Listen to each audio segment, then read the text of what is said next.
Hey guys, welcome back to Truehouseboss. In today's video, I've got an exciting topic to discuss with you. We are going to talk about preparing for a remote job interview. I think a lot of you guys are actually applying for these remote jobs, but what happens is when it gets to the interview process, you're bumming out. I think a lot of it has to do with a lot of us are used to that face-to-face, in-person interview process to try and stand out. But when it's virtually, you're going to have to figure out a way to optimize your resources in order to get a chance with some of these remote companies, okay? So right now we know that there's a huge rise of remote work. So nailing that virtual interview is going to be crucial more than ever. So let's go ahead and dive right into it and master the art of remote job interviews so that you guys can really optimize a chance to get on with some of these companies.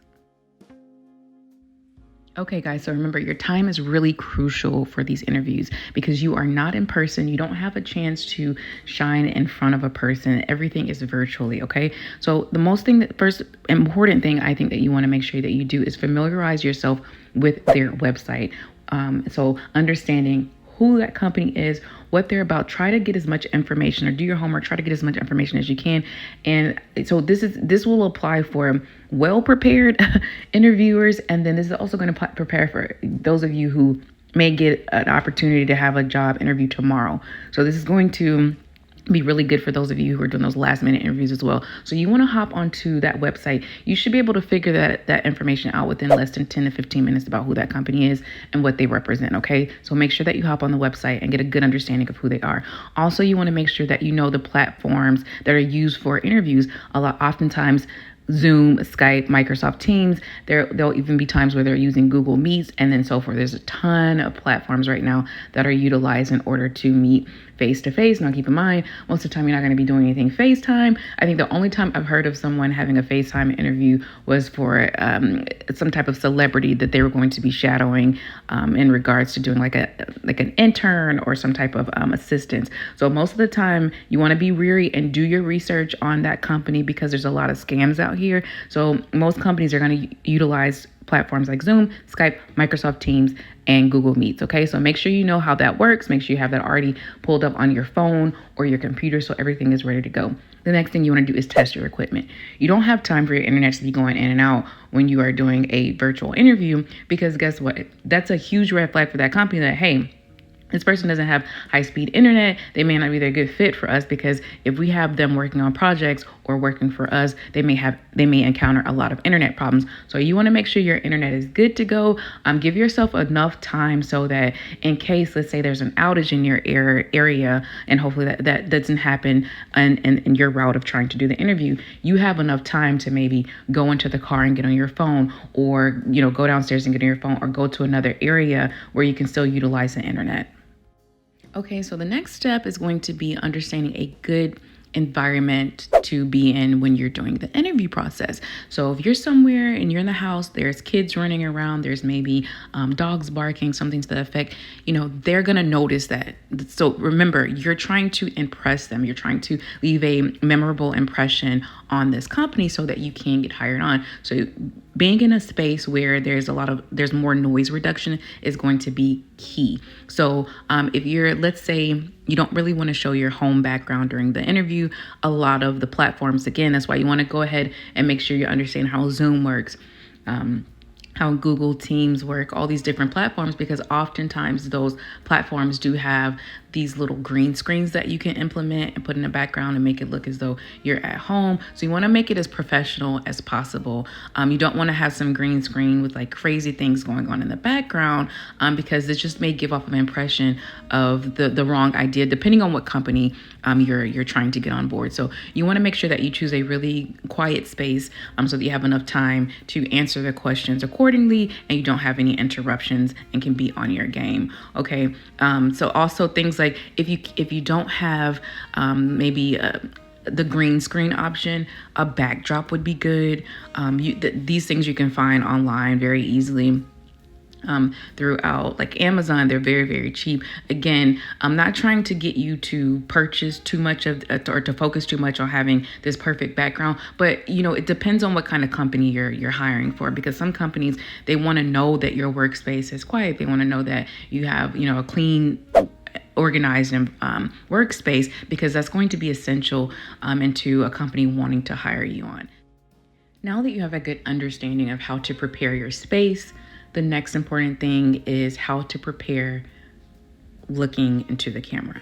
So it's really essential that you have either a phone stand if you're interviewing from your phone, or you have a desktop that meets a good requirement to show your face. So you don't want to be too far away from the camera, and you also don't want to be too close to the camera. So you want to make sure there's a good height depth for your interview, because you're going to want to utilize your hands. Sometimes that hand expression is going to be really helpful in explaining who you are and what you're about to the company. So you want to make sure that it's on a stand, and you don't want to have a phone where you're holding it, you're moving around. You want that camera to be steady and focused in on you. Okay, you want to kind of treat yourself like a spotlight. So make sure that if all else fails and you do not have a space where you're able to really interview, let's say you're interviewing in the car, for instance, you want to make sure that it's a quiet atmosphere. You don't want to be out in traffic. Again, I know that circumstances do arise sometimes, especially for last minute interviews, but you want to make sure that you do have a stand wherever you are. So a stand can be purchased for the car, and there can be a stand within the space that you're in, because it's going to be really important when giving the interview. Because if you're speaking to someone and there's tons of movement around, it's going to be really hard to focus and concentrate on what you're saying. Okay, guys, now that you have a good understanding of what your space should look like and what a well-prepared space looks like for an interview, let's focus more on what you should be looking like. Okay, so you want to really present yourself as a confident and professional person during this interview, because again, remember, you are virtually speaking with someone. So you need to give off the kind of image that the company is seeking in order to have you hired on. Okay, so you're gonna wanna make sure that you are dressing professionally. Even if this is a company where you're not going to be on camera at all, you still want to present yourself in a way that, hey, this company feels as though they can trust you. This company feels as though you are someone who are going to meet that company's requirements for their deadlines and for their projects. And if you give off a look that says, I'm confident, I'm professional, you're more likely to get an opportunity on with this company. Okay, so you want to dress confident, you want to speak confident, you want to speak slow and concise. And when I mean slow, not draw it out, but you want to make sure that you're leaving an impression and that the answers are being answered accordingly and answered very concise, and that the company or the interviewer can understand exactly what you're speaking about. Okay, so making sure that you dress professionally, so that's making sure you got your hair together. If maybe, let's say your bottoms is not, you could have on maybe some jeans or so forth or whatever it is, but you want to make sure that portion that is being shown on camera is professional. Okay, make sure your body language and your eye contact is good. You don't want to look away too often, because it's just going to seem like, again, you're not in person. So you want to try to give as much as a impression as you can, so that you can really optimize your chance of getting a remote opportunity with the company. So you're going to want to make sure you do a lot of eye contact. So maintain that. You want to sit up straight, try your best not to slouch, and demonstrate confidence and engagement throughout the interview. Okay, you also want to practice your responses. That's why doing the interview prep questions are very helpful. Although the questions that are usually on the interview prep are maybe general or may not be the questions that are asked, it still opens your mindset and gets you really involved about thinking about what the interviewer may ask you. It's kind of like in school, right? When you had to take a test, you studied, even though, let's say, it was something easy and maybe the teacher explained it so well to where you felt as though you didn't study. Studying for that test oftentimes will help you be well prepared in order to ace it. Okay, so that's pretty much what you're doing. You're trying to ace this interview every single time. So you want to be well prepared, because listen, we're here to win. Okay, and there's too much opportunity out here for you guys to have to just keep settling for nonsense. Okay, you deserve to get everything that you set forth after. And so let's try to optimize our chances by making sure that we're very well prepared in order to ace these interviews and actually get on with the company. Okay, now let's review some last minute tips that will help you optimize your opportunity to get on with a remote job. So You want to have your resume on hand. The reason you want to have your resume on hand is because sometimes interviewers will ask you, can you walk us through your resume? Can you tell us about such and such? So you want to have it there so that you're not scrambling. Have it already prepared. The next thing you want to do is, depending on what kind of role you're going after, so if this is more of a manager role or a role where you'll be handling things like projects, you want to have a 30 to 60 to 90 day action plan on hand. So what that basically means is that if a company were to ask you, okay, how are you going to add to our company? We want to know, what kind of projects you've done in the past and so forth.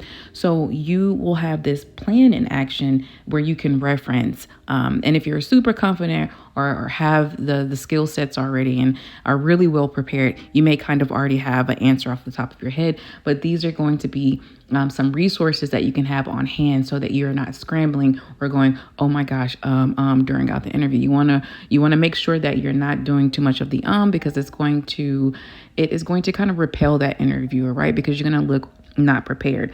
Another thing that I want you guys to focus on is, so oftentimes during the interview, they're gonna ask kind of some of those general questions, which is, one of them is, can you tell me your biggest weakness and your biggest strengths? That's a question that comes up a lot of times. And what are your biggest weakness? This question comes up about 95% during interviews, and only about 5% of candidates answer this question correctly. So what I would suggest is you want to have some answers on hand, okay? And usually candidates would say things like they have a weakness that have nothing to do with the job. So that's already probably going to repel the interviewer. And then another weakness is that people will say, well, I don't have any weakness, which is not necessarily a horrible thing to say, but you want to try to always have an answer for those interview questions. So I would say, something that you could utilize, and again, you don't want to use this word for word verbatim, but you want to find something along these lines. Something you could say is, if they were to, at the interviewer were to ask you, what is your biggest weakness? You could say, I find it difficult to say no to people, which often leads to many responsibilities on my part. You want to be careful with something like that too, because if you're going into a role where you have to be a manager and you have to, be able to multitask, you want to make sure that you don't leave that question too open-ended. Because if I were to interview you and you said that you don't know how to take on responsibilities, or you take on too many responsibilities, it can lead to an open-ended question and make someone feel as though you don't know how to multitask. So you want to make sure you word it correctly, but that's just a suggestion. Again, you want to always do your research on your own and not use any of the answers that I'm giving. This is simply to help you utilize some methods, okay? And then again, as we stated over those tips, just to recap, you want to have your resume on hand. If you're doing something more manager role or something where you have to do projects, you want to have a 30 to 60, 90 day plan on hand so that you can answer that question for the interviewer. Okay, guys? Okay, and then the very last tip that I'm going to give you guys is that you want to also be prepared to be the interviewer. Oftentimes, companies will say, okay, well, do you have any questions for us? And you don't want to say, oh, no, I don't have any questions. Don't ever leave it like that, because everything you're doing is to leave a lasting impression. So you would want to make sure that you incorporate yourself into the question. I'm going to give you guys a good example. So a question would be, can you tell me more about the team that I will be a part of? And make sure that if they've already expressed some of those answers during the interview process, that you're not being repetitive and asking the same question over and over again. So you want to make sure that you're being an active listener, because if you're not listening, it's going to, the interviewer is going to notice that. So that would be a good question to ask. Another suggestion would be, what would my success look like, a year from now in this role? So make sure you're saying things like that, putting yourself into the company so that it's almost like you're manifesting yourself being at that company. So you want to make sure you have open-ended questions like that. And then the last thing would be, oftentimes once the interview is near the end, sometimes the interviewer will say, well, is there anything that you'd like to add, or do you have any additional questions for us? And I think I would utilize this opportunity to thank them so that you do leave a lasting impression. So you could say something along the lines of, I really want to thank you for the opportunity to work with, let's say Bed Bath & Beyond. Because remember, always use the company's name. Don't say, I want to thank you for the opportunity to work for this company. Use their name so that you stand out. I would say, I really want to thank you for the opportunity to interview for the position with Bed Bath & Beyond. And and maybe tell a little bit about yourself. Maybe you could say, thank you for this opportunity to have this opportunity to hire on as the manager for Bed Bath & Beyond. I know that with over my 10 years of experience working in manager roles, that I would be a really great asset to Bed Bath & Beyond, and I will be able to help the company meet its productivity goals, something along those lines, right? I don't want to give you anything word for word because you're going to need to utilize your own research and your own expertise in these positions. But these things that we just went over is really essential and really crucial in helping you knock it out the park. I want you guys to really shoot for the stars. You should be out here getting the opportunities that are meant for you. So you want to make sure that you utilize all the resources that I've just provided. Make sure that you're well prepared for those interviews so that you can get out there and ace it. And guys, I look forward to bringing you more work from home opportunities and more interview prep opportunities so that you can go out there and maximize your opportunities to have a work from home job.